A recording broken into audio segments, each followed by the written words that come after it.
look around, everybody's on the food chain. Funny, but from day to day we get from bottom to top. And if you get lost, you start over again. But we don't ever get to, no, we don't ever get to stop. Hello and welcome back to a series of podcasts about Eric Hutchinson's Sounds Like This, which is celebrating its 15th anniversary. And I love the fact that Eric is diving back into it, copping to it, admitting to things, taking us inside the process. And I'm with Eric Hutchinson right now. And this has been a lot of fun just in the first three songs, because I've always, these songs are part of your canon. These things are, I love pure fiction, as you know. I love modern romance. I always do that. Modern happiness, which might be my favorite of yours. But those only have 5-6 years behind them, maybe 10. I've been listening to these songs since way before they were even on this record. So it's kind of neat for me. So thank you. I'm very thrilled to be doing this with you. Thank you. All right, let's go on to Food Chain. Food Chain. Another rhythmic song. It sounds like when you sat down to play it. I think you're playing like an electric piano on this. Yeah, I'm playing a Wurlitzer, which was fun. Electric piano. Right. Did you write it on a Wurlitzer? Wrote it on my family piano at home, but I think I was looking for some sort of diversity in sound. And I liked a lot. I liked Wurlitzer. It's used a lot in soul music. Yes. Used in country music too.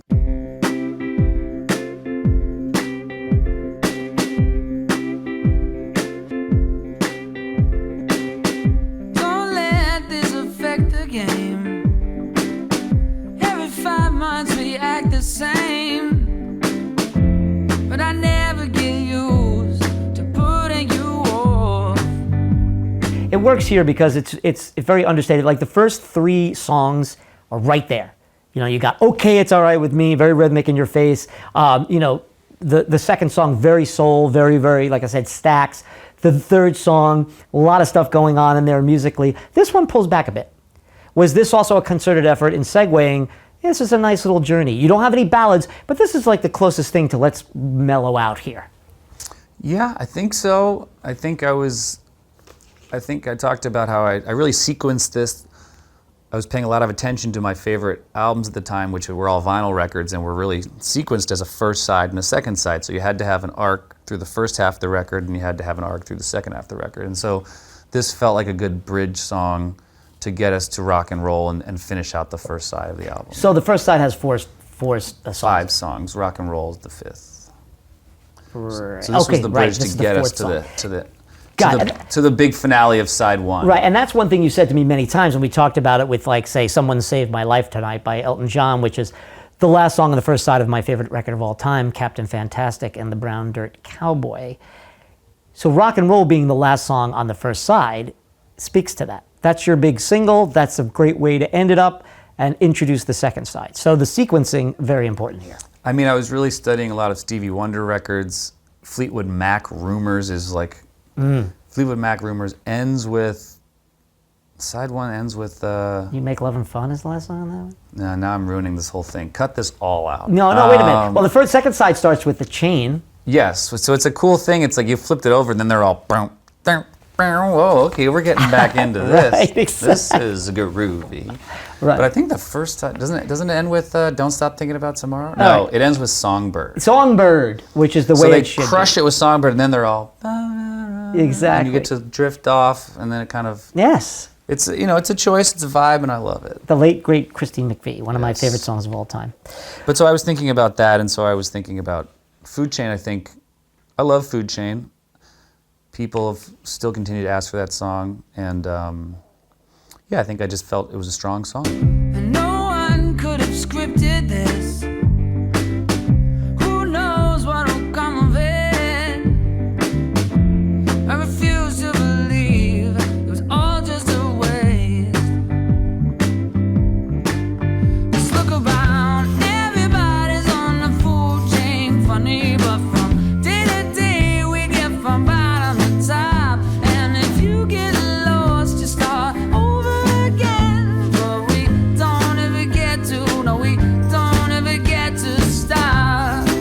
It has a Philly white soul thing, which I thought would attract someone like Daryl Hall, for the Hall & Oates thing. I mentioned how it doesn't really rush. It kind of, grooves in there. It also has a McCartney's 70s feel to it. A little bit of McCartney in there. There's a lot of McCartney in my songwriting. All right, well, you can't escape that. This song is written about a young woman that is the other part of this album. I talked about Bernadette. This woman I wrote this song about Food Chain. I wrote All Over Now, It Hasn't Been Long Enough, You've Got You. But those are all breakup songs. Yes. They're all unhappy songs. Yes. And that ended badly then? It ended many times badly. Oh, okay, I see. But and that was part of it. I was young and willing to be like, I got to talk about what's going on in my life here. But which is, I know I might not air some of that dirty laundry these days. I wake up in this oblivious state, go to sleep trying to save some face, 'cause I've never been one for acting naive. And so what? We got nothing to prove. Why on earth would we soften the mood? Do we think that this wire is better left live? Why Food Chain, though? The idea I was trying to get to in this song is that we're all in the circle of life. We're all on the wheel. And sometimes you're up, sometimes you're down. As they say in The Big Lebowski, sometimes you eat the bar, sometimes the bar eats you. And it was sort of this thing of like, my girlfriend and I were just constantly breaking up and I think fighting for dominance in the relationship. And Right. it's like, look, everybody's falls somewhere in the food chain here of like, you're going to get eaten by somebody. Which is another quirky way of writing a song about that emotion. 'Cause look around, everybody's on a food chain, funny, but from day to day we get from bottom to top. And if you get lost, you start over again. But we don't ever get to, no, we don't ever get to stop. I think this is one of your great bridges. Thank you. I actually prefer the bridge to the actual structure of the song. Just do 4 bridges in a row. Just do the bridge. We should mention, and we always do this all the time, a bridge in a song is where you just change and put a different part into it so you can ease either back into the chorus or back into the verse. In this case, it really does take on a completely different vibe. It opens up nicely, yeah. It does. It does. I would've known better if I was on the outside. I would've known better if I was on the outside. Looking in, but this chain just leads away. And the people who use it, no one's gonna say that it's easy losing touch with who we need when it's lonely on the outside. Talk to me about composing that. Were you excited when you stumbled on it? Probably. Yeah, it just opened up. I really like how the production opens up when I was listening to it today. It's got some ooze in there. It's got some nice, Darren Johnson again is playing keyboards and he does the solo, the piano solo that you hear in Yes. there. And many people thought maybe I was playing that and then they would see me live and say, why doesn't he play it as well as he does in the studio? Yeah, I love you, but I knew you didn't play that Yeah. piano solo. And I actually wrote down who's playing the piano solo, Yeah. so I guessed.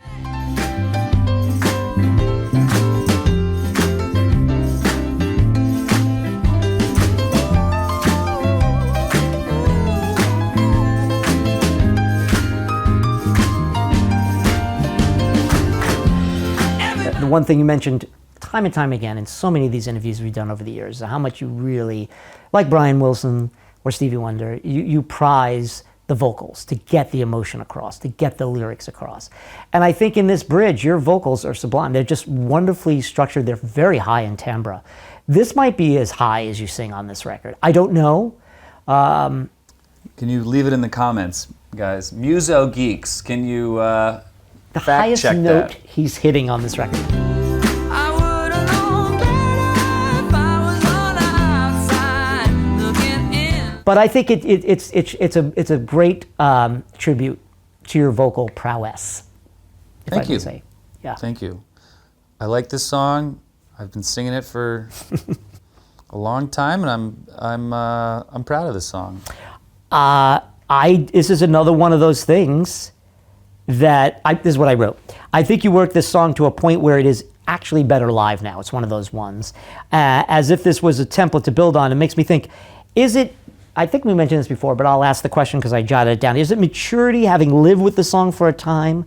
Or do you discover things about the songs over the years, especially these very early ones, that you didn't know in the past? Because, for years I did a podcast with Adam Duritz from Counting Crows, and he said, songs are organic. They keep changing. They keep evolving. You're not the same person you were when you wrote them or recorded them. So do you find that to be the case? Yeah, and I might have mentioned this before with you, but I was thinking about it a lot with this. I think of my songs like children, you hear that a lot, but specifically... I love this. Yeah, go ahead. Yeah, recording a song is picture day at Kmart or Sears or Walmart. It's, let's get everyone dressed up. This isn't what we look like all the time, but this is our best selves, and we're going to be awkward here and do this, know? And then the rest of the time you're running around snot-nosed, and that's what being on the road is like. It's the song's there, and it's in its different form. And, I enjoy that I can find some reinterpretation night in, night out. It's so hard, we got nothing to prove. Why on earth do we soften the mood? Do we think that is why it's better live life? So look around, everybody's on the food chain. Funny, but from day to day we get from bottom to top. And if you get lost, you start over again. But we don't ever get to, no, we don't ever get to stop.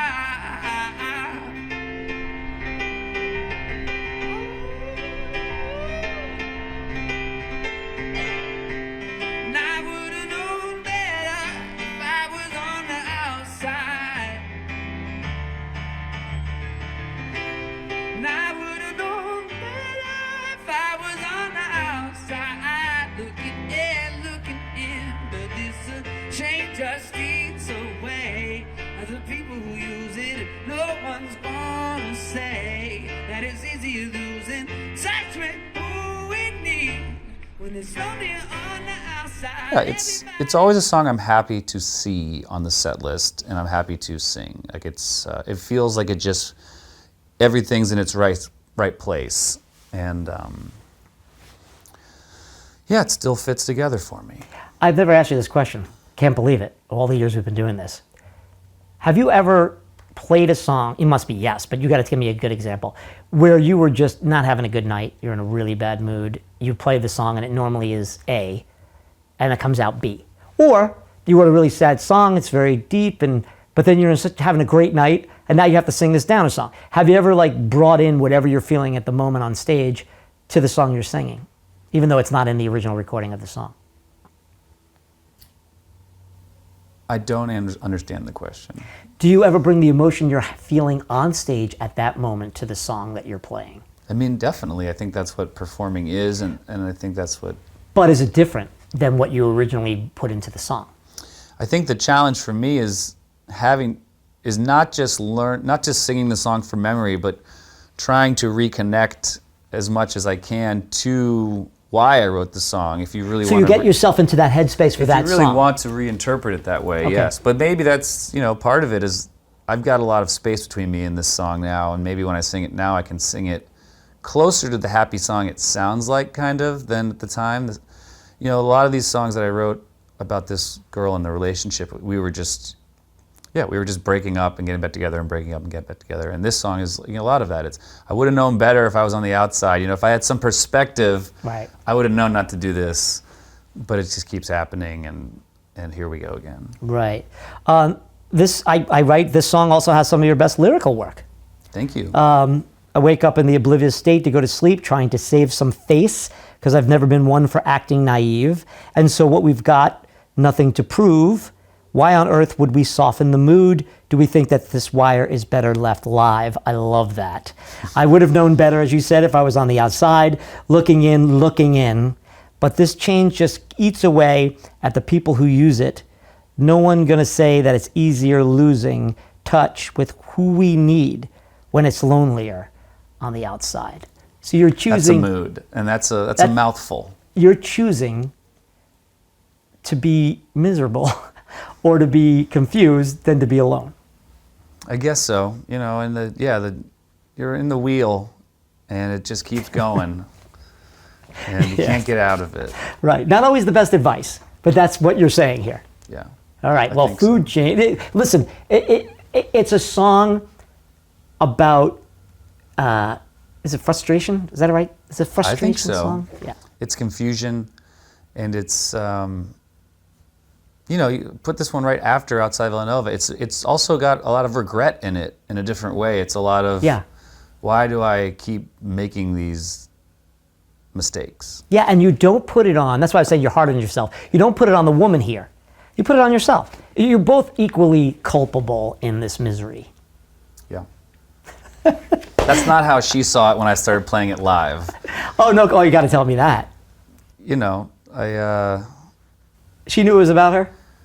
Yeah, I mean, there was nobody else in the room, pretty much. So you played it. Oh, I'd play it in LA. Your girlfriend shows up, and the bartender and two other drunks. Yeah, you know.